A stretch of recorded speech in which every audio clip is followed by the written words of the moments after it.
रेखा अपने पति रमेश, बहू और बेटी के साथ शंकरपुर गांव में रहती थी। उसके बेटे सूरज की अभी नई नई शादी हुई थी और वो दोनों आए दिन कहीं न कहीं घूमने का प्लान ही बनाते रहते थे। बहू सुन, आज मैं सोच रही हूँ कि सब पिकनिक पर चलते हैं। पिकनिक में?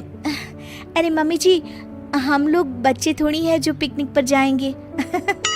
अरे तो फिर तू ही बताना, जिससे सारा परिवार कहीं घूम कर आए।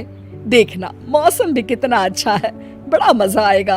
मम्मी जी, मैं तो इनके साथ मॉल जा रही हूँ, आप और पापा जी कहीं घूम आइए ना। रेखा अपने पति से पूछने जाती है। सुनिए जी, आज मौसम कितना अच्छा है, चलिए ना कहीं घूम आते हैं। अरे मुझे बहुत काम है, हिसाब किताब भी देखना है। जाओ तुम सूरज और बहू के साथ घुमाओ। अरे वो लोग तो पहले से ही घूमने जाने का प्लान बनाकर बैठे हैं। तो मैं क्या करूं, तुम खुद ही घुमाओ ना। इस घर में तो मेरी किसी को पड़ी नहीं है, ना बहू बेटे मेरी बात सुनते हैं और ना पति। मेरी तो किस्मत ही खराब है। ओफो रेखा, मुझे काम करने दो, जाओ अब तुम यहाँ से। हाँ हाँ जा रही हूँ। रेखा गुस्से में हॉल में बैठी होती है, तभी उसकी सहेली उषा का फोन आता है। अरे रेखा कैसी है? अरे क्या बताऊं, मेरा तो बड़ा ही बुरा हाल है। मुझ पर तो ना कोई ध्यान देता है, ना मेरी कोई बात मानता है। मेरी जिंदगी तो बेकार हो गई है उषा।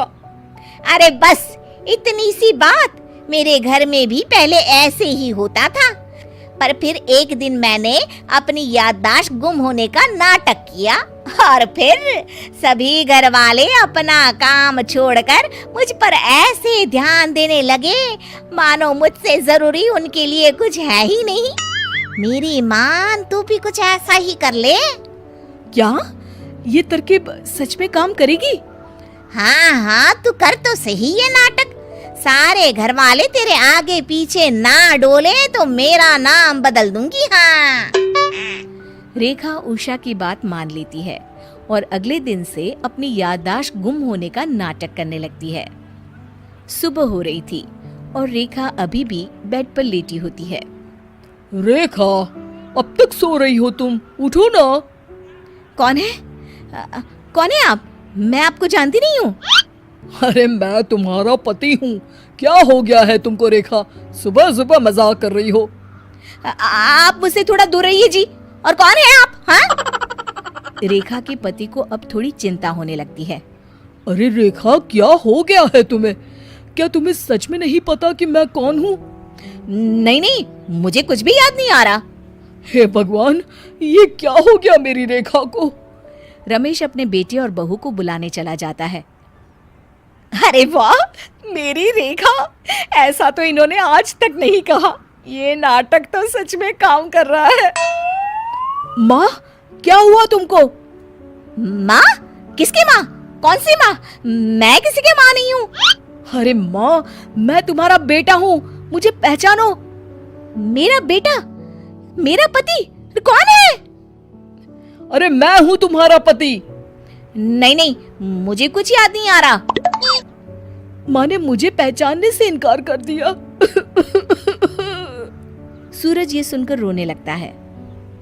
रेखा मन ही मन सोचती है, कितना प्यार करते हैं ये सब मुझे, ऐसा ही प्यार मिलता रहे मुझे इनका। बड़ा मजा आ रहा है सच में। सभी घर वाले रेखा के पास ही रहते हैं और उसकी सेवा कर रहे होते हैं।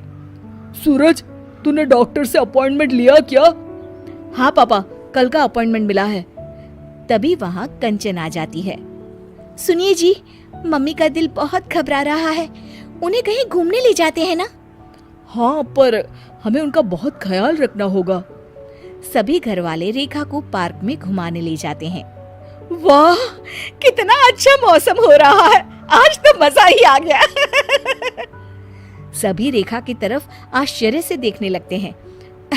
मेरा मतलब है, मुझे यहाँ बहुत अच्छा लग रहा है। अगले दिन रेखा को उषा का फोन आता है। अरे रेखा, कैसा चल रहा है तेरी याददाश्त गुम होने का नाटक? अरे बहुत ही अच्छा, सब मेरा इतना ख्याल रख रहे हैं कि क्या बताऊं। मैं तो कुछ दिन और इस नाटक को जारी रखूंगी। हाँ, सही है, लगी रहो लगी रहो। हाँ हाँ, सब तेरा ही बनाया प्लान है उषा। चल बाद में फोन करती हूँ। कंचन ये सब बातें सुन लेती है और अपने पति और ससुर जी को बताती है। ओह, तो माँ ये सब नाटक कर रही है ताकि हम उन पर ध्यान दे सके। मेरे पास एक आइडिया है जिससे रेखा को बहुत अच्छा सबक मिल जाएगा। शाम को रेखा बाहर हॉल में बैठी होती है और रमेश उसका सारा सामान पैक करके बाहर लाकर रख देता है। ओहो, तो हम कहीं बाहर घूमने जा रहे हैं। क्या बात है, क्या बात है। पापा, सामान पैक हो गया? चलो जल्दी चलते हैं फिर। लेकिन हम जा कहाँ रहे हैं? तुम्हें वृद्धाश्रम छोड़ने जा रहे हैं रेखा। हैं? वृद्धाश्रम? हाँ, वृद्धाश्रम। आपको कुछ याद तो है नहीं, तो हम भी फिर आपसे रिश्ता क्यों रखे? और रखे भी तो कौन सा रिश्ता रखे? हैं? नहीं नहीं, मुझे कहीं नहीं जाना। जाना तो पड़ेगा तुमको, ये तुम्हारा घर तो रहा नहीं अब। सही कहा ना मैंने? अरे पापा जी, आप क्यों इनसे बात कर रहे हैं? जल्दी चलिए ना, हमें लेट हो रहा है। वृद्धाश्रम की बात सुनकर रेखा जोर जोर से रोने लगती है। अरे मुझे कहीं नहीं जाना, मुझे सब याद है। मैं तो बस याददाश्त गुम होने का नाटक कर रही थी, मैं कहीं नहीं जाऊंगी।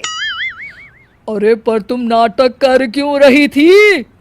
ताकि आप लोगों का मुझ पर ध्यान जाए। आप लोग तो बस अपनी अपनी जिंदगी में लगे रहते हो।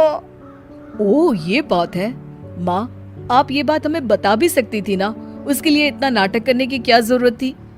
ये सब उस उषा के कारण हुआ है। उसी का बेकार सा प्लान था। मैं उसकी बातों में आ गई। मैं कहीं नहीं जाऊंगी।